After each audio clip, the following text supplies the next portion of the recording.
All right, Nashlets, let's see what we're going to need for this oh so yummy apple pie filling that goes good on so many things. First of all, I have here 5 small apples chopped up. You can chop them whatever size. If you don't want your apples to brown, then go ahead and toss them in some lemon juice. Add some great flavor, but it's not necessary because we're going to cook this, and it's about 4 cups. We're going to need 2 tablespoons of butter. We are going to need 4 teaspoons of cornstarch. We are going to need 1/3 cup of sugar. We are going to need 1 teaspoon of cinnamon and about 1/8 of a teaspoon of salt, and then a grand total of 5 tablespoons of water, and you will see how I will use those. Let's head over to the stove and get this started.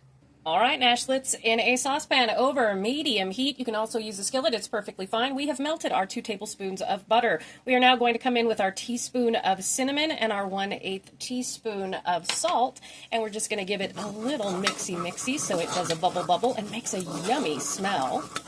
Then we are going to come in with our chopped apples. Again, this is about 4 cups. You can use a little more or a little less. It'll be perfectly fine for this recipe. It does not have to be perfect. And how big you cut it just depends on how big of a chunk you want. You can do it nice and thick. You can do it nice and thin. It is all good.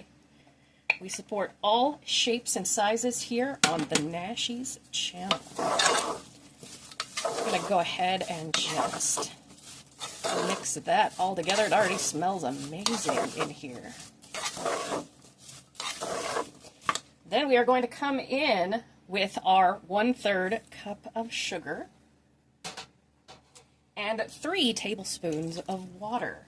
And again, give this a nice mix together.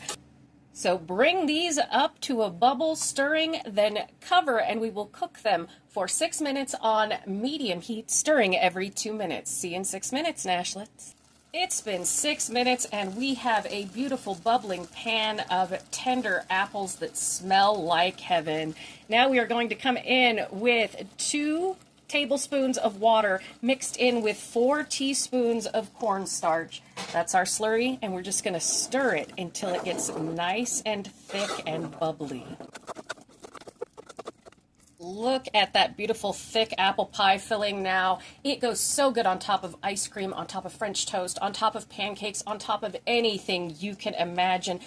Just turn off your heat and serve, or cool it down and store it for later. Thank you for joining me for Nashies quick 6-minute apple pie filling. And remember, if you come to a fork in the road, pick it up and have a nosh with Nashies. Please like, comment, share, and subscribe. Consider becoming a member. And check out that amazing apple pie bread recipe below. I'll see you in the next one. Bye!